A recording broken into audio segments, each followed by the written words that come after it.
Hello दोस्तों, कैसे हैं आप सभी। एक बार फिर आप सभी का स्वागत है आपके अपने यूट्यूब चैनल ज्ञान कलश पे।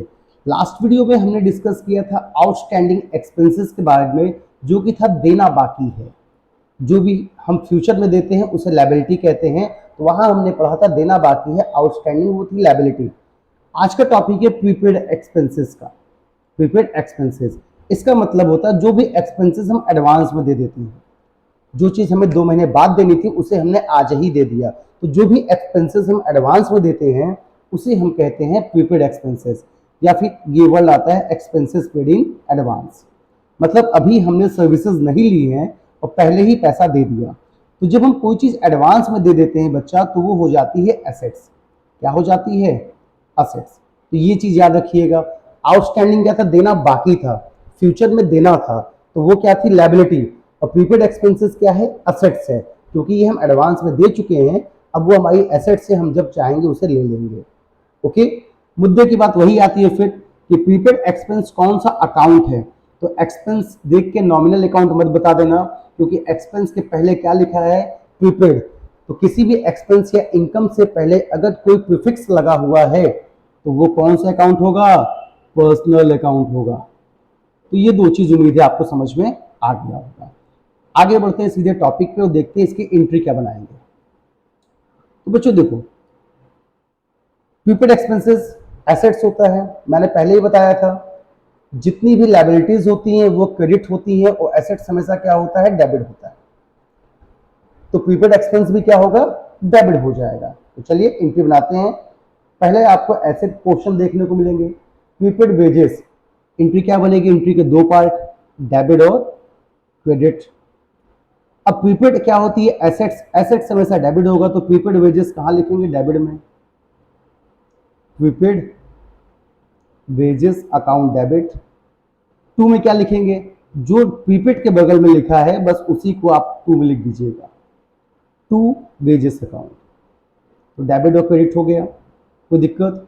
अमाउंट कितना है? 5000 एंड 5000। बन गई बच्चों आपकी एंट्री। और पूछा जाएगा कि प्रीपेड वेजेस कौन सा अकाउंट है, तो आप क्या बताओगे? ये है पर्सनल अकाउंट। और सिर्फ वेजेस कौन सा अकाउंट है? सिर्फ वेजेस है, सिर्फ एक्सपेंस है, तो ये है नॉमिनल अकाउंट। तो किसी भी एक्सपेंस, कोई भी एक्सपेंस, एक्सपेंस तो सभी नॉमिनल अकाउंट होते हैं, और एक्सपेंस के पहले अगर प्रीपेड, आउटस्टैंडिंग जैसे वर्ड आपको दिख गए तो वो कौन सा अकाउंट बन जाएगा? Personal account. चलिए, wages paid in advance. Paid in advance, अब देखो ये सिर्फ अलग अलग वर्ड लिखे हुए हैं। वेजेस पेड इन एडवांस की एंट्री क्या बनेगी? Prepaid wages to wages. Advance wages paid, advance में दिया, इसकी एंट्री क्या बनेगी? Prepaid wages to wages. Amount यही आएगा। अब ये वाला बस ध्यान से सीखो, कुछ क्वेश्चंस ऐसे आपको देखने को मिलेंगे। बच्चे यहाँ लिखा क्या हुआ है? यहाँ पे सिर्फ एक चीज लिखी है, इंश्योरेंस प्रीमियम पेड 12,000, 1 जुलाई 2023। 1 जुलाई 2023 को आपने दिया 1 साल का प्रीमियम। और जो आपकी बुक्स बंद होती है वो कब बंद होती है? 31 मार्च।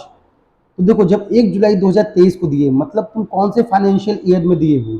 आपने दिया 2023 और 2024, 2023-24 का जो फाइनेंशियल ईयर था, ये स्टार्ट होगा 1 अप्रैल से, खत्म होगा 31 मार्च को। आपने इसके बीच में, इसकी के बीच में आएगी 1 जुलाई 2023। भाई 1 जुलाई 2023 1 अप्रैल से 31 मार्च के बीच में आएगी। आपने 1 जुलाई को दिया 1 साल के लिए प्रीमियम, तो मतलब इसका जो 1 साल कंप्लीट होगा वो इस मार्च के बाद ही तो कंप्लीट होगा, 1 जुलाई 2024। 1 जुलाई 2023 को 1 साल का प्रीमियम दोगे तो कंप्लीट कब होगा? 1 जुलाई 2024 को। लेकिन बुक्स कब बंद हो गई? 31 मार्च को ही बुक्स बंद हो गई। तो बताओ, जब तुम 31 मार्च को अपना हिसाब किताब बनाओगे तो तुम्हें ये पता चलेगा कि नहीं कि यार प्रीमियम तो हमने 1 जुलाई तक दिया हुआ है।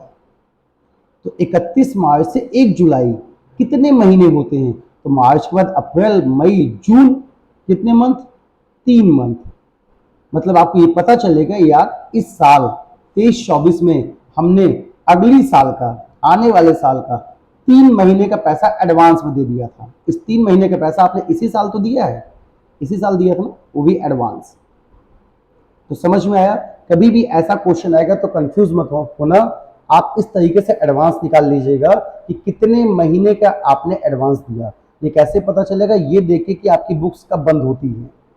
तो बुक्स बंद हुई 31 मार्च को और 1 जुलाई से 1 जुलाई 1 साल होता है। तो 31 मार्च को जब बुक बंद हुई तो हमने क्या देखा कि जो प्रीमियम था 1 जुलाई तक 3 महीने का एडवांस था। तो चलो इस 3 महीने का जो एडवांस था ये तो पता चल गया कि इंश्योरेंस प्रीमियम हमने एडवांस दिया है। एडवांस देंगे कोई भी एक्सपेंस तो क्या कहलाएगा, प्रीपेड। एंट्री क्या बनेगी, prepaid insurance account debit to, prepaid के बगल में क्या लिखा, इंश्योरेंस लिखा, टू इंश्योरेंस अकाउंट, ये लिख दिया। ये बन गई आपकी एंट्री। क्योंकि ये एडवांस था हमने एंट्री बना दी। अमाउंट कैसे डालेंगे, तो बच्चों देखो अमाउंट कितना था, 1 साल का था 12,000। तो 3 महीने का क्या होगा, हमने एडवांस तो सिर्फ 3 महीने का दिया है ना। 1 साल का था 12,000 तो 3 महीने का 3/12 कितना आ जाएगा, 3,000। तो यहाँ पे जो अमाउंट डालेंगे वो कितना डालेंगे, 3,000। क्योंकि 12,000 1 साल का था, हमें सिर्फ 3 महीने का निकालना था क्योंकि एडवांस हमने जो दिया था वो 3 महीने का था, आ गया 3,000। उम्मीद है वीडियो अच्छी लगी होगी, कॉन्सेप्ट आपको समझ में आ गए होंगे। प्रीपेड के इतने ही टाइप के क्वेश्चन बनते हैं, कभी भी दिखाई देगा तो अब ये छूटेगा नहीं आपसे, ये मेरी उम्मीद है। बस आज के लिए इतना ही काफ़ी। नेक्स्ट वीडियो में मिलते हैं एक नए टॉपिक के साथ, तब तक के लिए थैंक यू।